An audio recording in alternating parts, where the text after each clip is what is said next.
শ্রেয়া ঘোষালের কণ্ঠের জাদুতে মুগ্ধ হননি এমন মানুষ খুঁজে পাওয়া যায়। ক্যারিয়ারে অসংখ্য গান গেয়েছেন ভারতীয় এই সঙ্গীত শিল্পী। ইন্ডাস্ট্রিতে রাজত্ব করেছেন প্রায় 2 যুগেরও বেশি সময় ধরে। এই লম্বা সময়ে যেমন কুড়িয়েছেন যশ খ্যাতি, তেমনি অঢেল সম্পদের মালিকও হয়েছেন তিনি। পারিশ্রমিকের দিক থেকে সুনিধি চৌহান, অরিজিৎ সিং এর থেকেও এগিয়ে তিনি।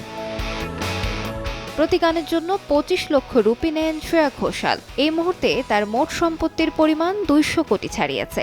গায়িকার বার্ষিক আয় 4 কোটির কাছাকাছি। মুম্বাই ও কলকাতায় তার রয়েছে বিলাসবহুল বাড়ি, গাড়ি, মার্সিডিজ, BMW, রেঞ্জ রোভারের মতো গাড়ির কালেকশন রয়েছে শ্রেয়ার।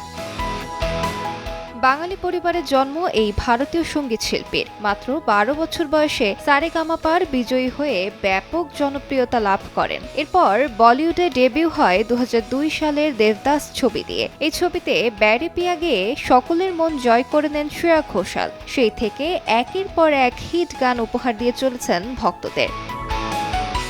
আলিশা ইসলাম, সময় সংবাদ।